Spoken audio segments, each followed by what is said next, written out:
IndiGo ఫ్లైట్లకి Indian మార్కెట్లో ఉన్న percentage తెలుసా? 60-62%. మిగతా 28-30% వరకు ఇండియన్ ఎయిర్ ఇండియా ఉంటుంది. మిగతా 4-6% అదర్ వాటికి ఉంటుంది. సాలీనా ఈ పైలట్లకి 36 అవర్స్ రెస్ట్ ఇచ్చి 6 నైట్లు వాడేసేటోళ్ళు. అది కూడా చాలా హరిబుల్. ఇది ఎలా ఉంటుందంటే బయట వాళ్ళకి చూస్తే చాలా స్మార్ట్, చాలా అందంగా ఉంటుందనేసి అనుకుంటారు. కానీ వాళ్ళ ఒక వేద మీకు తెలీదు. ఉదయాన్నే 4 గంటలకు టేకాఫ్ చేయాల్సి వస్తుంది.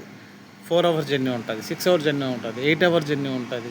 తర్వాత ఒకరోజు మధ్యాహ్నం టేకాఫ్ చేయాల్సి వస్తుంది, ఒకరోజు మిడ్నైట్ టేకాఫ్ చేయాల్సి వస్తుంది, ఒకరోజు సాయంత్రం టేకాఫ్ చేయాల్సి వస్తుంది.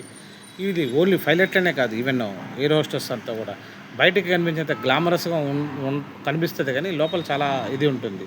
మరి దాన్ని రెస్ట్ టైం పెంచడానికి ఇప్పుడు చేసినటువంటి ఏదైతే గవర్నమెంట్ మనకి న్యూ జియో వచ్చిందో దాన్ని వీళ్ళు సిద్ధంగా లేరు. ఎందుకు సిద్ధంగా లేరంటే చాలా కారణాలు ఉన్నాయి, తర్వాత మాట్లాడతాం.